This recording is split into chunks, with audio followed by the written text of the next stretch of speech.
All right, I'm in the car right now heading to a local yarn store.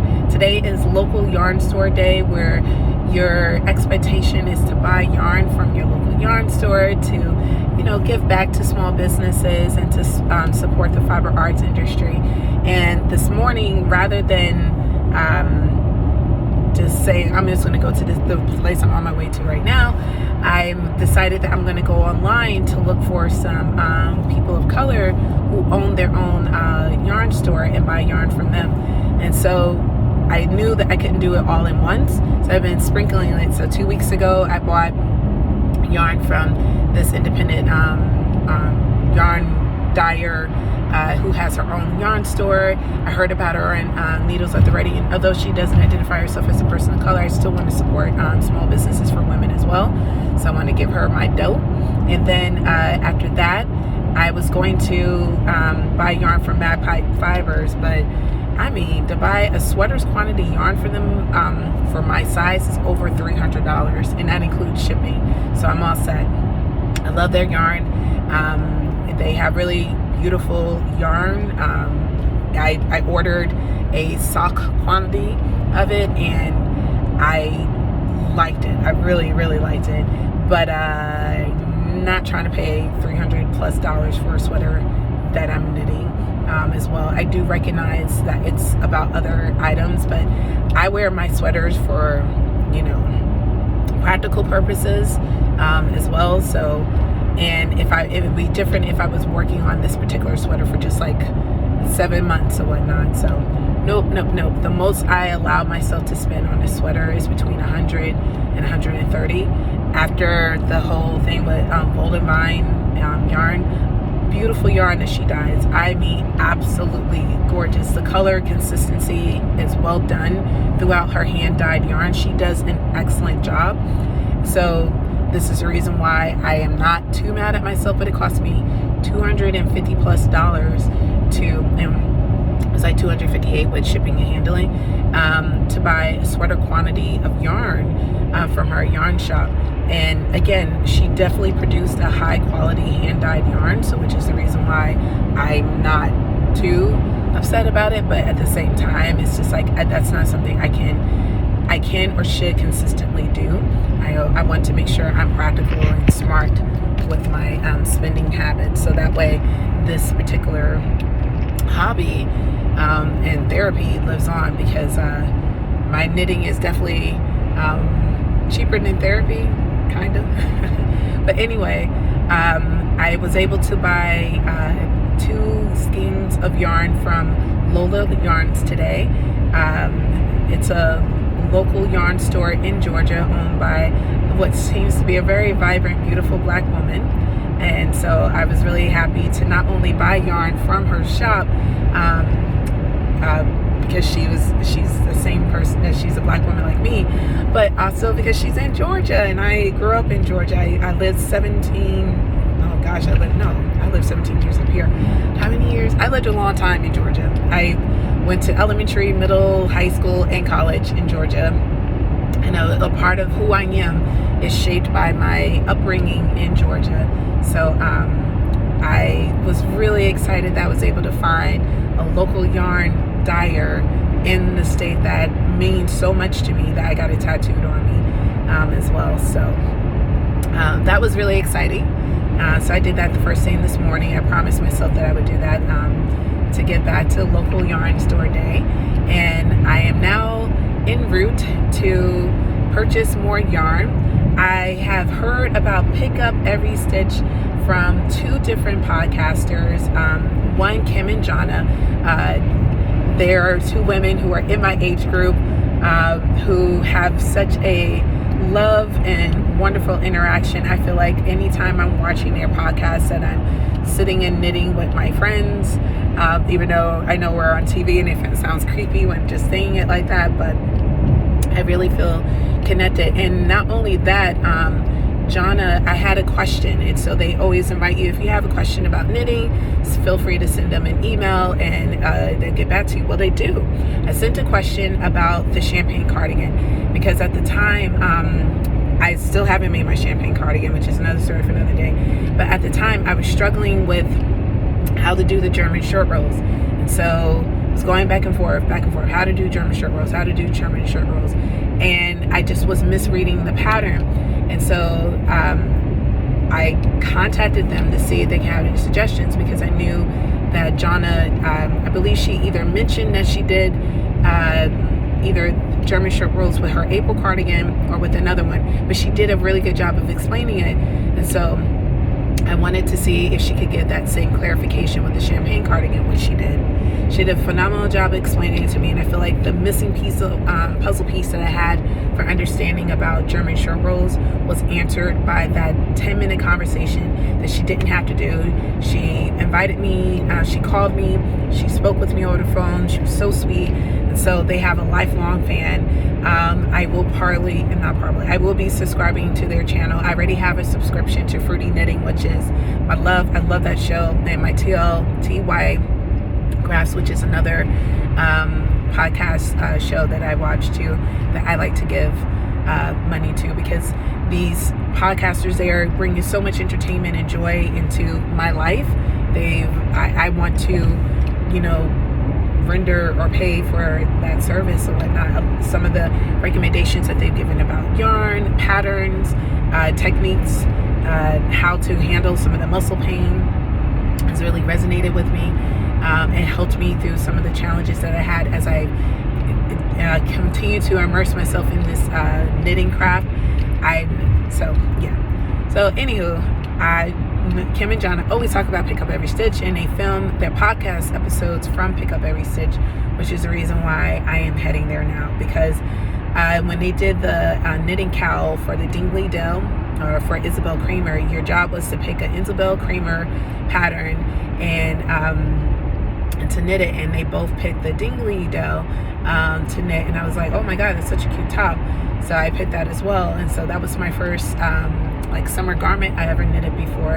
And they hosted Zooms. It was a lot of fun. I had a really good time participating in that cowl with them. I mean, I went to the cast on party. I just genuinely had a good time. Like I said, I felt like I was in the shop with them and not just behind the screen. I felt connected to them, because they do such a good job of interacting with the camera, where it's not just where they're talking to each other, where you don't feel like you're a part of the conversation. So with that said, they filmed there. I wanted to buy yarn from Pick Up Every Stitch, but I also like to physically go, because I have a bad habit of buying yarn, and I get it and I'm like, I don't like it as well, which is why I am moving away from online buying, unless I buy a small quantity first, and if I really like it, then I'll go forward with buying a sweater quantity.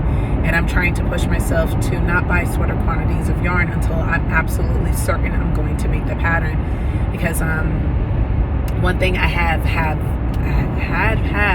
or I still have, a bad habit of doing is purchasing patterns that I have no intention of making.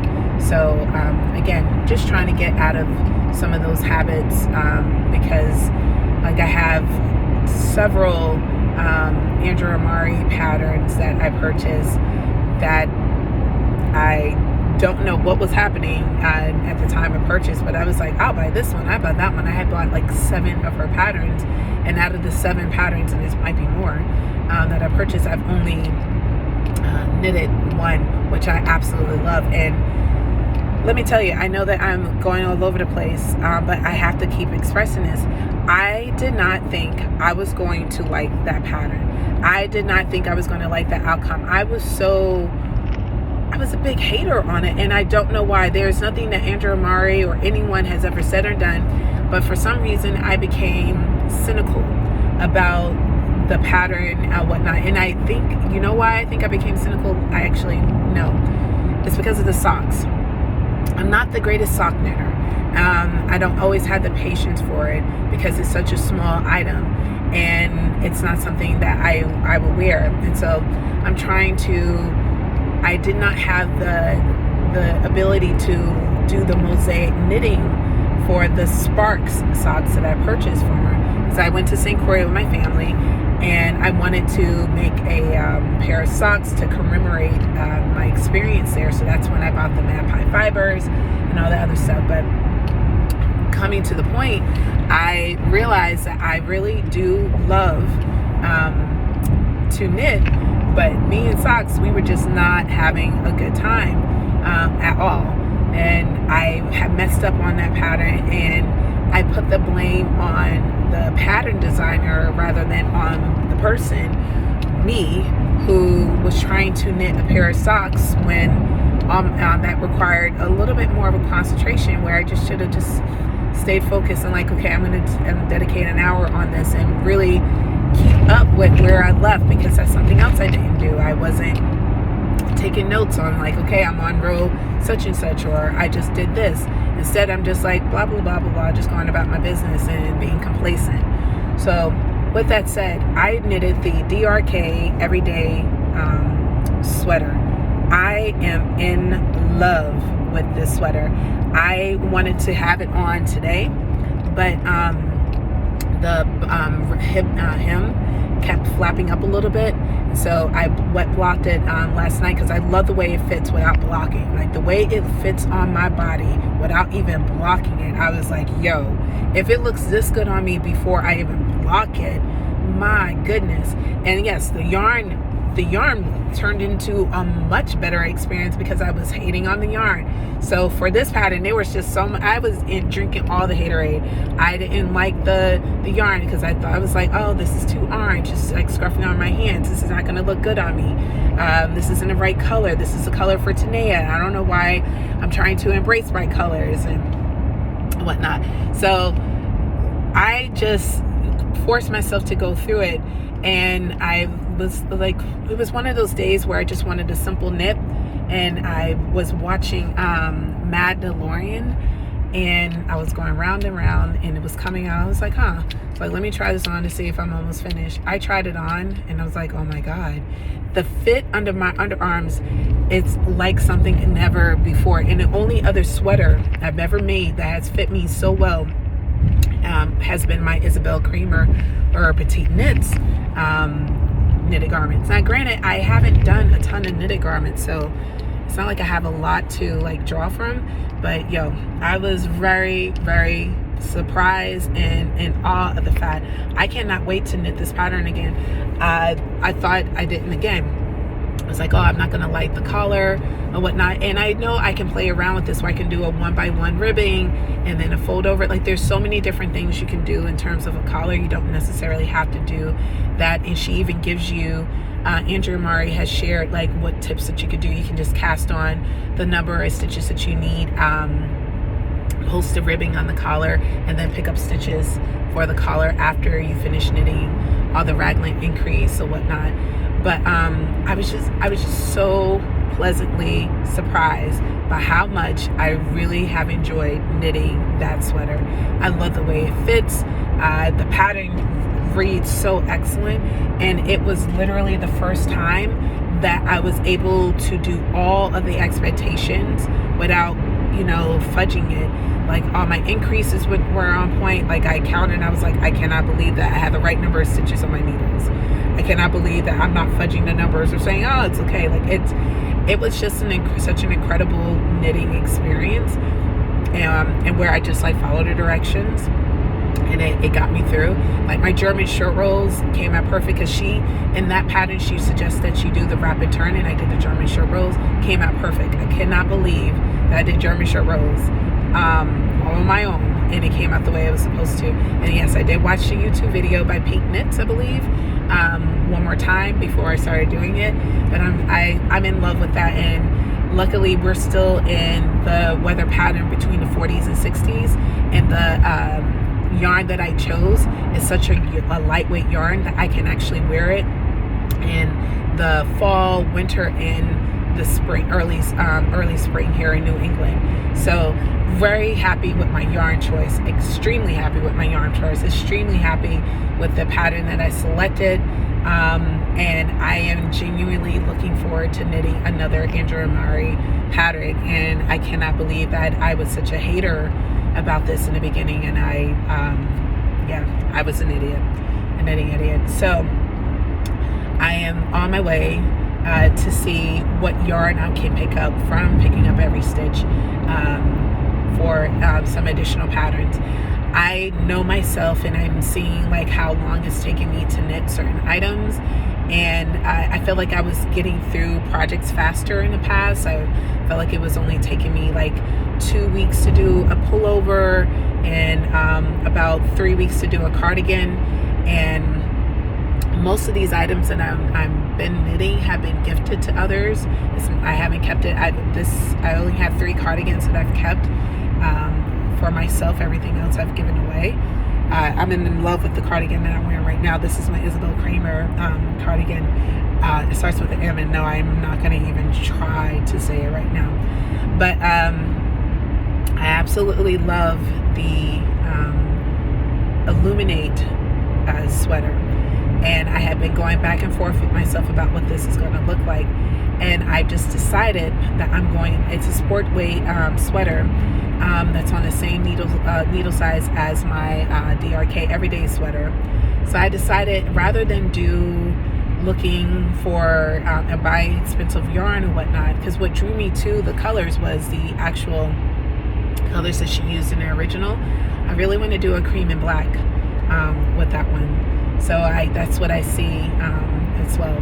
So I have some Rowan Alpaca Classic cream that's in the cream color at home. It's a cotton, it has cotton and alpaca in it. So, and I really love the texture of the yarn. I think it would be a really good fit for myself. Oh no, that's across the way. I need to stop and get gas. So I think I'm going to get that. I'm going to use that yarn, but I would like to use it with a black sport weight yarn.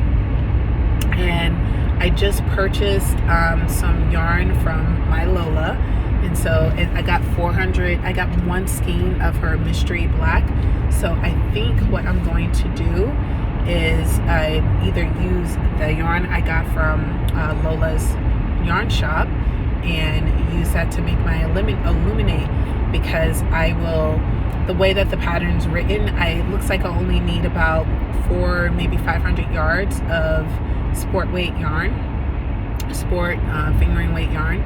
So if I run out of the yarn from Lola, I will use some of my own black yarn, like do maybe the helico knitting, or maybe use Lola's yarn in the mosaic pattern at the top, and then use the yarn I have at home for the stripes at the bottom.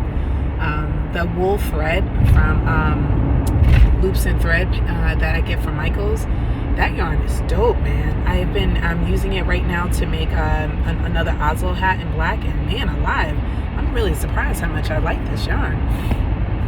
Had very low expectations for it. I thought so I'm really happy with my choice about doing that one. So I'm going to keep going with that. So needles at the ready. Kim and Jonna are going to be at picking up every stitch.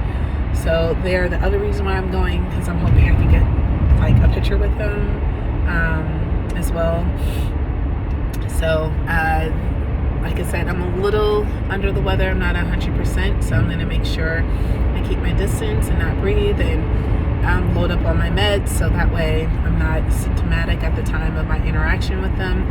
And I hope to hang out at the yarn store until it's time to go check into my hotel, as I also am getting a hotel, and I'm going to be staying the night in upstate New York. And because I did all of my work on Friday night, I will actually be able to spend the evening or the rest of the day just knitting. So I'm going to have a little knit fest with myself and just have a really good time. So I'm really looking forward to this. I needed this little day vacation. I think it's going to be a good one. It's off to a good start. I'm about to pull over now to go get gas, and I'll catch you up on the next journey of this trip.